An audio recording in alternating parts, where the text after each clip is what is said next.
Olá, bem-vinda, bem-vindo à Luterana Floripa. Que bom que você reservou alguns minutos do seu dia para estar com Deus e ouvir a sua palavra. Realizamos este culto em nome do Pai, do Filho e do Espírito Santo. Cada um de nós em sua casa e no seu tempo, buscando a Deus em oração e a partir da sua palavra que é viva e eficaz.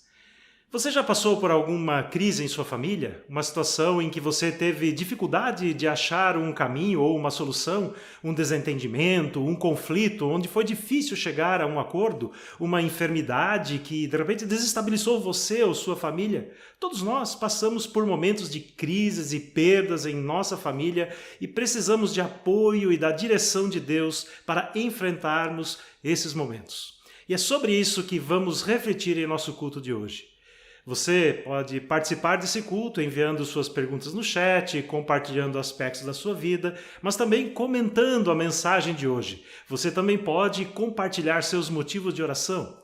Hoje não vamos orar sobre eles no final do culto, mas eles vão ser compartilhados em nossos grupos de oração da comunidade. Convido você a me acompanhar na oração.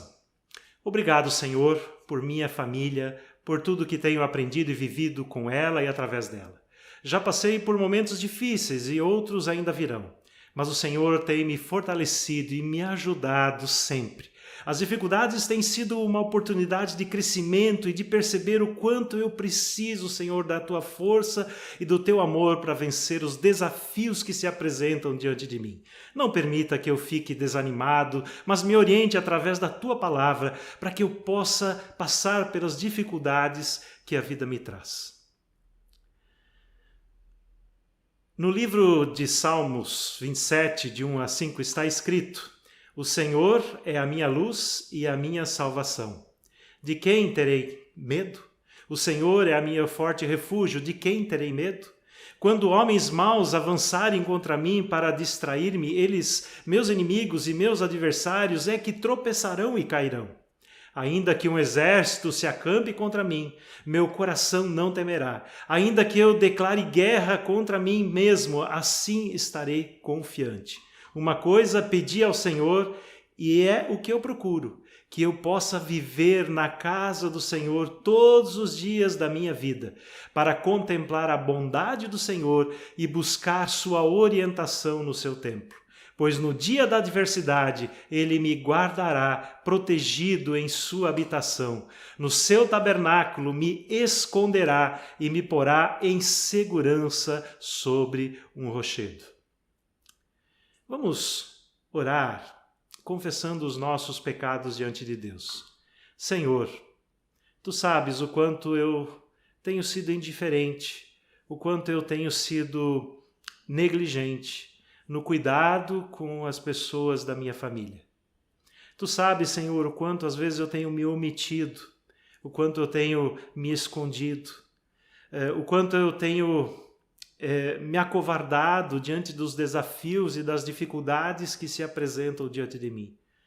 Perdão, Senhor, porque me falta amor, me falta compreensão, me falta cuidado, me falta essa postura de acolhimento, me falta sensibilidade.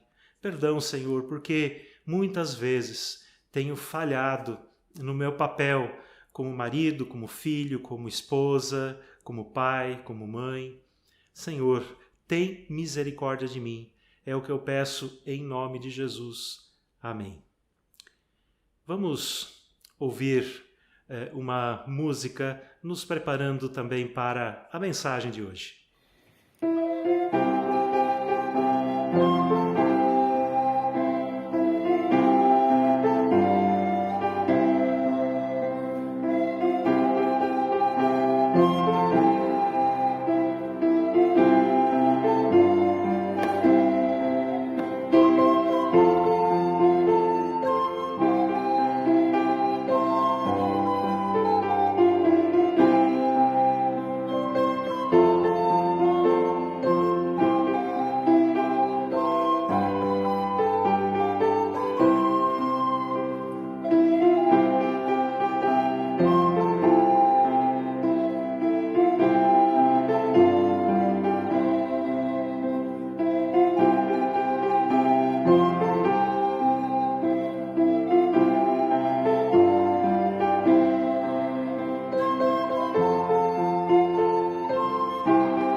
José, Sansão, Ruth e Esther são personagens importantes na história de Deus com o seu povo. Viveram em épocas e situações bem diferentes, mas há algo que todos eles e outras pessoas no mundo todo enfrentam: crise familiar. José viveu momentos difíceis devido à estrutura familiar de seus pais. Seu pai tinha mais de uma esposa e filhos com diferentes mulheres. Ele também teve enormes dificuldades com seus irmãos que não gostavam dele. E como resultado de todos esses problemas, José foi vendido pelos irmãos como escravo para mercadores do Egito. Sansão desobedeceu os pais que disseram para ele não se casar com uma mulher filisteia e adoradora de outros deuses. Mas ele acabou casando com Dalila, que o traiu, revelando seus segredos para os filisteus. Ruth perdeu o sogro, o marido e o genro, e junto com a sua sogra Noemi, as duas viúvas, tiveram que fazer uma longa viagem para Israel, um país estranho para elas, onde ela juntava as espigas no chão que sobravam das colheitas para ter algo que comer. Esther correu um grande risco na vida para poder ajudar sua família e todo o povo judeu que era perseguido e odiado por Amã, ministro do rei Assuero da Pérsia. Mesmo a família de Jesus passou por vários momentos difíceis. Primeiro, Maria estava grávida pelo Espírito Santo e não do seu marido, o que exigiu muita sabedoria e confiança da parte de José, seu esposo.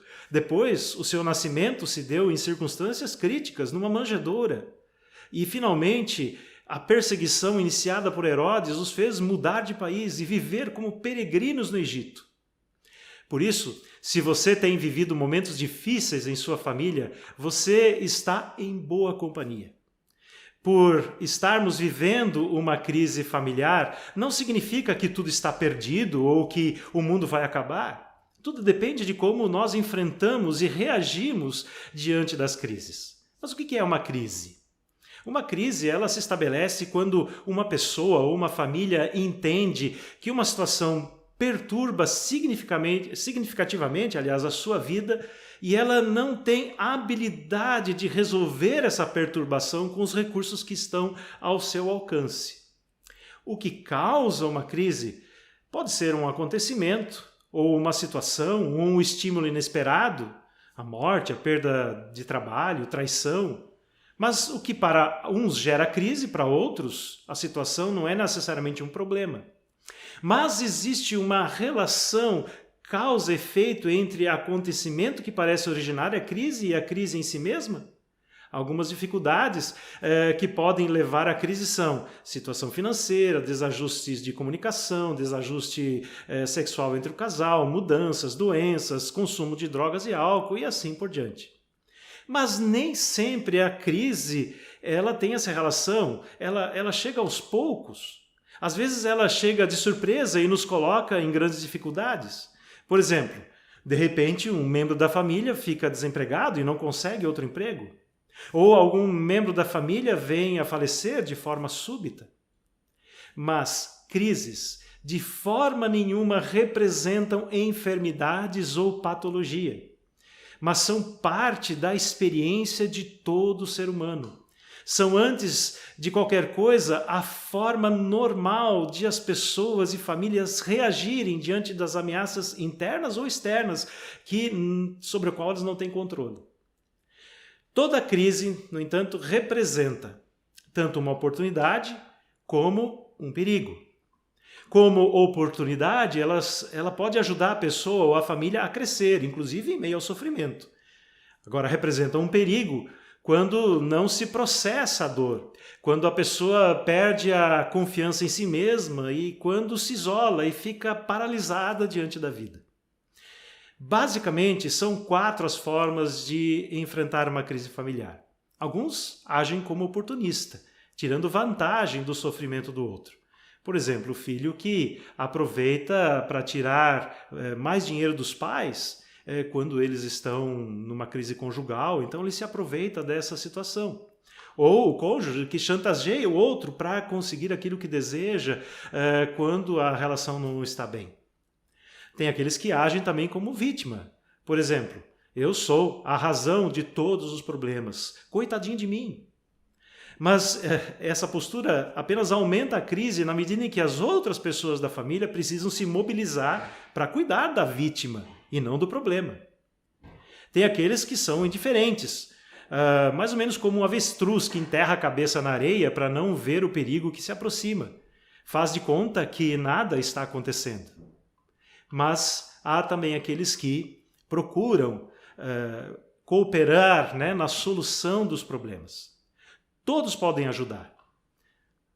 A criança, o jovem, os avós, os pais. Muitas vezes a cooperação está em ser mais amigo, mais compreensivo, falar menos e ouvir mais, fazer apenas companhia, afirmar o amor e o respeito um pelo outro, orar, buscar a direção e a orientação de Deus numa determinada situação. A história de Esther nos mostra uma mulher que viveu uma época em que a sua família sofria uma terrível ameaça. Amã, ministro do rei Assuero, planejava matar todos os judeus por pura inveja. Esther também era judia, mas ela era a rainha, vivendo muito bem em seu palácio, tendo a admiração e o respeito do rei. O seu tio, Mordecai, então a convida para participar na solução dos problemas da família e do seu povo. Ainda que isso pudesse lhe custar muito caro, pois a sua identidade seria revelada e ela também iria correr risco de vida. Então, ouça o que Mordecai diz para sua sobrinha. Não pense que pelo fato de estar no palácio do rei, de todos os judeus, só você vai escapar. Pois se você ficar calada nesta hora, socorro e livramento surgirão de outra parte para os judeus, mas você e a família do seu pai morrerão. Quem sabe se não foi para um momento como este que você chegou à posição de rainha. Esther não fica indiferente e se torna uma bênção na vida de toda uma nação, revelando sua nacionalidade para o rei e intercedendo pela vida do seu povo e da sua família. O povo não foi exterminado e Amã acaba sendo condenado pelo rei por sua perversidade e ganância. As palavras de Mordecai servem para nós ainda hoje. Deus vai livrar seu povo do perigo e nós podemos ser usados por ele para sermos bênção na vida dos nossos familiares. Outro exemplo de como enfrentar uma crise é a vida de José. José tinha uma vida muito confortável em sua casa paterna, super protegido pelo pai, favorecido com presentes e uma atenção toda especial, não precisava ir trabalhar no campo com seus outros irmãos. Ele era fruto de um grande amor da vida de Jacó, a Raquel, que morreu ainda jovem. E assim, Jacó não queria correr nenhum risco que algo grave acontecesse com seu filho José, que era uma lembrança tão importante da sua mãe. Mas José, odiado e invejado pelos irmãos, acabou sendo vendido como escravo. Foi injustamente acusado de assédio sexual, lançado numa prisão. Uma mudança traumática que o tirou da superproteção do pai e o lançou para um mundo desconhecido, hostil e injusto. José tinha tudo para se tornar um homem frustrado e rancoroso, cheio de lamentações diante de Deus, incapaz de reagir diante de todas as adversidades que lhe foram impostas. Mas José demonstrou, muito pelo contrário, ser um homem de personalidade, um homem de caráter firme e estável. Diferente dos seus irmãos, ele não se entregou à amargura, nem teve pena de si mesmo ou entrou em desespero quando se viu escravo na casa de um estrangeiro que nem conhecia Deus. Ele superou as dificuldades trabalhando com responsabilidade e com valores éticos bem definidos. Demonstrou muita confiança em Deus, sabedoria e respeito na forma também de se relacionar com as outras pessoas. Seu caráter, a sua honestidade foram percebidos de imediato e ele então começou a trabalhar para o crescimento da casa do seu senhor e depois também no cuidado de toda a nação egípcia. José demonstrou ser um homem que mudava as circunstâncias. Ele não se enxergava como uma vítima delas. José passou por uma experiência, como disse antes, muito traumática ao ser retirado da casa do seu pai para ser vendido como escravo para trabalhar no Egito. Mas essa história não se resume apenas a traumas, dores, traição e injustiça. Muito pelo contrário, é a história de um Deus que estava com José e o fez prosperar para abençoar a sua família. Ele sofre na sua própria pele as lutas de uma família com problemas terríveis, mas ele entendeu claramente que tudo o que se passou com ele era, na verdade, plano de Deus, para que ele pudesse ser instrumento de bênção e libertação para seus familiares. Acompanhe comigo a leitura de Gênesis, capítulo 45, versículo 1 a 8. Esse texto narra o encontro dos seus irmãos que o haviam vendido como escravo para o Egito, muito tempo depois, quando eles vão para o Egito em busca de alimento. Ele, agora, José, como governador do Egito, e seus irmãos, então, ali em busca de ajuda. Olha o que diz o texto. A essa altura, José já não podia mais conter-se diante de todos os que ali estavam e gritou: "Façam sair a todos." Assim ninguém mais estava presente quando José se revelou a seus irmãos. E ele se pôs então a chorar tão alto que os egípcios o ouviram, e a notícia chegou ao palácio do faraó. Então disse José a seus irmãos: "Eu sou José. Meu pai ainda está vivo?" Mas os seus irmãos ficaram tão pasmados diante dele que não conseguiram responder-lhe. "Cheguem mais perto", disse José a seus irmãos. E quando eles então se aproximaram, disse-lhes: "Eu sou José, seu irmão, aquele que vocês venderam ao Egito. Agora não se aflijam, não se recriminem por terem me vendido para cá, pois foi para salvar vidas que Deus me enviou adiante de vocês. Já houve 2 anos de fome na terra, e nos próximos 5 anos não haverá cultivo nem colheita.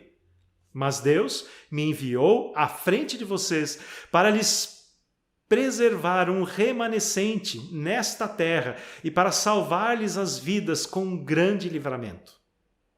Assim, não foram vocês que me mandaram para cá, mas sim o próprio Deus. Ele me tornou ministro do faraó e me fez administrador de todo o palácio e governador de todo o Egito." Não podemos evitar que em determinados momentos da nossa vida passemos por crises as mais diversas.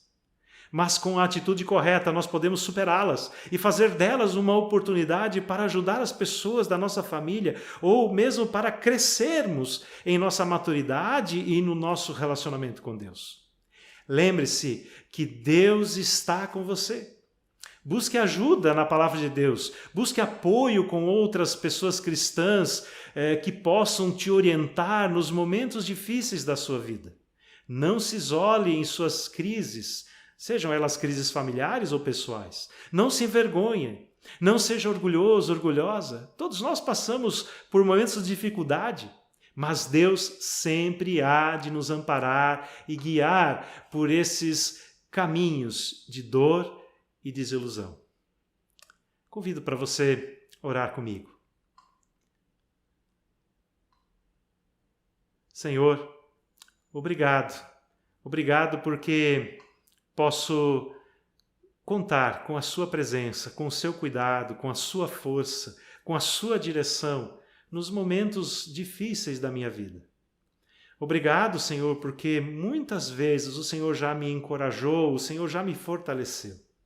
Mas eu quero, Senhor, hoje pedir que o Senhor esteja com cada uma que me acompanha, me ouve nesse momento e que passa por um momento de crise, um momento de tensão, um momento de paralisia, um momento em que não sabe como prosseguir na sua vida. Senhor, ilumine os seus caminhos, fortalece, dá sabedoria, discernimento, mas acima de tudo, Senhor, fortalece essa família, essa pessoa. Ó Deus, com misericórdia, que o Senhor possa agir, abençoando cada um, Senhor. Em Teu nome, Jesus, é que eu oro. Amém. Um convite para os jovens que estão completando 12 anos. Estão abertas as inscrições para o ensino confirmatório que inicia no dia 5 de março. Os encontros vão acontecer semanalmente aos sábados à tarde e lá, juntamente com outros jovens da mesma idade, você aprenderá mais sobre os primeiros passos da fé. Inscrições através do WhatsApp da Luterana Floripa.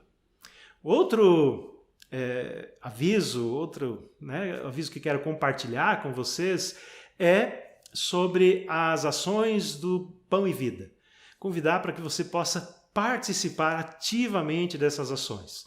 Doações de cestas básicas, roupas, doações em dinheiro, cuidado com moradores em situação de rua, que você possa orar, que você possa doar, que você possa participar como voluntário do projeto Pão e Vida, esse projeto que tem auxiliado tantas pessoas em situação de vulnerabilidade social na nossa cidade. Muito obrigado por sua presença em nosso culto. Não deixe de se conectar aqui nos canais da Luterana Floripa. Nos acompanhe em nossas redes sociais, tanto no Instagram como no WhatsApp. E se você deseja conversar com alguém, entre em contato através do nosso WhatsApp, que vamos ter muito prazer em poder te ouvir e tirar suas dúvidas e te ajudar naquilo que for possível. Se você quiser ouvir mais sobre a gente, inscreva-se aqui no nosso canal, aperte o sininho para receber as notificações dos nossos vídeos. E, gente, faltam apenas 20 inscrições para chegarmos a 1000 inscritos no nosso canal. Então, se você ainda não se inscreveu, faça isso. Divulgue também o nosso canal do YouTube. Vamos, nessa semana, nos próximos dias, ultrapassar os 1000 inscritos. Que Deus te abençoe e te guarde, que Ele possa te fortalecer em suas crises e perdas e que você possa ser renovado na fé e no amor que vem de Deus. Que a presença dEle seja cada dia mais perceptível na sua vida e te dê profunda paz. Deus te abençoe e até semana que vem.